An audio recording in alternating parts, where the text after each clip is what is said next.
Bonjour à tous, très heureux de vous retrouver pour votre super top 5 du jour. On s'approche de la finale avec cette 11e étape du GNT qui va se jouer ce mercredi 15 octobre sur l'hippodrome de First. Un groupe 3 pour trotteurs de 5 à 10 ans qui va se dérouler sur les 2850 mètres avec 3 poteaux de départ. Mais avant de rentrer dans le vif du sujet, les équipes de Génie et Génibet voulaient avoir une pensée pour Franck Leblanc qui nous a quittés dimanche à l'âge de 54 ans. Ce grand professionnel, notamment vainqueur du prix d'Amérique avec Happen Quick en 2015, était une figure emblématique des courses françaises. Il comptabilisait pas moins de 2700 succès. Nous adressons bien évidemment nos plus sincères condoléances à sa famille. Allez, the show must go on, comme on dit, mais avant de vous délivrer mon pronostic, ne passez pas à côté du nouveau challenge de Génibet à l'occasion de la 11e étape du GNT à First. Pour ce faire, vous devez remporter 2 top 4 sur la réunion de First, avec à la clé 2000 € de bonus à gagner.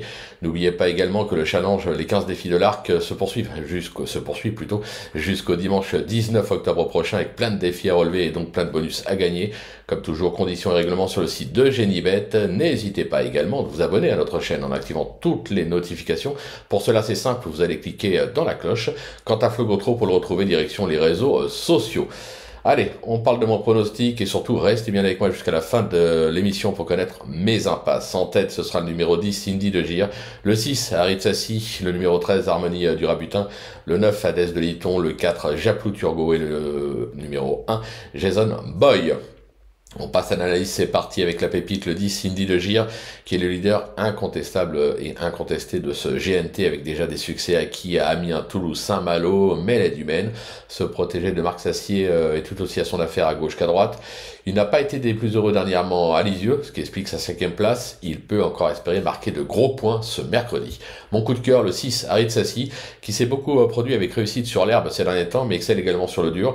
Se protéger de Jules Le Roulet s'est produit à 2 reprises à faire pour un succès et une 2e place, bien engagé au premier poteau. Il aura ses preneurs. Le bruit d'écurie, le 13, Harmonie du Rabutin, qui n'est plus descendu des podiums depuis novembre 2024 avec 13 sorties pour 6 succès et 7 accessites. Cette protégée de Guillaume Richard Huguet évolue dans son jardin à fleurs, une piste sur laquelle elle affiche 100% de réussite avec 3 victoires et 3 2e places.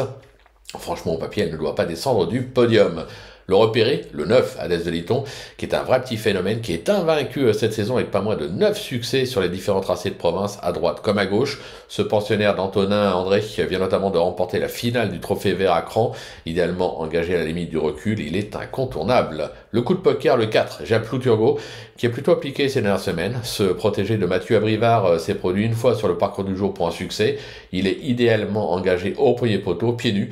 Il le joue activement pour le podium. Et enfin, ma petite trouvaille, ce sera l'As Jason Boy, qui est dans la forme de sa vie au regard de ses 5 dernières sorties avec 4 succès acquis à Cannes-sur-Mer, Marseille Borelli et Divan-les-Bains et une 2e place.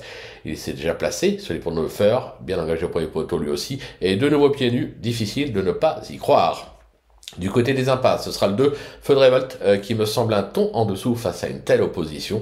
J'écarte également le 16 Orchestro, qui va avoir fort à faire à 50 mètres, surtout en étant que plaqué des antérieurs. Voilà, tout est dit, ou presque. Maintenant, c'est à vous de jouer, sans oublier que sur Génibet, on peut jouer en fractionné. Alors bon jeu à tous, et rendez-vous demain pour un nouveau Super Top 5, direction Saint-Cloud.